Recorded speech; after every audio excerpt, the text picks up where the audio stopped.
דווקא אז באים החבר'ה האלה עם הסושי, אנחנו צריכים לטפל בהם. מה הבעיה עם החבר'ה האלה?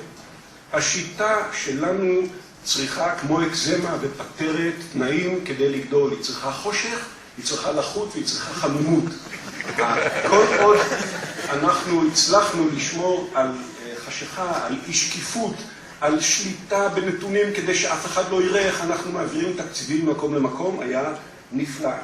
אילו הייתה שקיפות, האם היינו יכולים לעשות את הדילים שאנחנו עושים בכנסת? האם היינו יכולים להמשיך להעדיף סקטורים מסוימים ולדפוק אחרים? האם היינו יכולים לטפל בפרויקט הולילנד וכדומה? איך היינו עושים תספורות וכדי לוותר על כספים שבזבזנו בכספי משלם המיסים?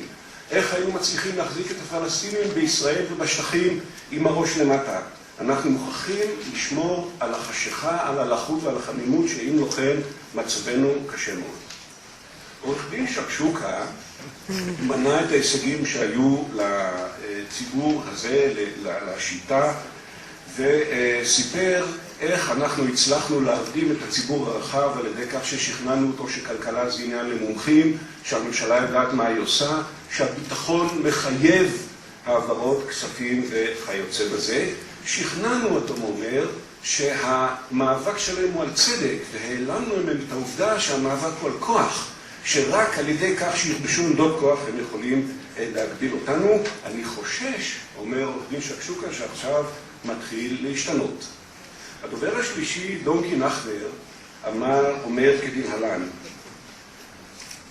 אנחנו צריכים לנטרל 3 מאמצים עיקריים שאם הם ינקטו אותם, מצבנו רע מאוד. הדבר הראשון הוא הנטייה המסוכנת לשיתופי פעולה, לסולידריות, משום שסולידריות שלהם זה פירור החזית שלנו. חלילה שיצליחו לשתף פעולה בין המעמד הבינוני והנמוך, בין פריפריה למרכז, בין רוסים לאחרים, הדברים האלה יפילו אותנו. אנחנו צריכים לטפח את זה שהם ילכו על ריבוי מטרות, שהם לא יוכלו לנהל מאבקים צרים, שלא יוכלו לוותר על חלק מהדרישה לפלורליזם וכיוצא בזה. חיוני. דבר שני, אם הם ישתלטו על מוקד הכוח הגדול שבו נחתכים העניינים, שבו נחתכים הדילים, מצבנו בכי רע, זה הכנסת. יש לנו בחירות עוד 1.5 שנה, אנחנו נסיח את דעתם להרפז ולפרשות אחרות, כדי שלא יזכרו שכיבוש הכנסת זה כיבוש הכוח. אם נכבשו את הכנסת, אין לנו שליטה ברגולטורים, אין לנו שליטה בחקיקה, אין לנו שליטה בתקציב, לא נוכל יותר להעביר תקציבים.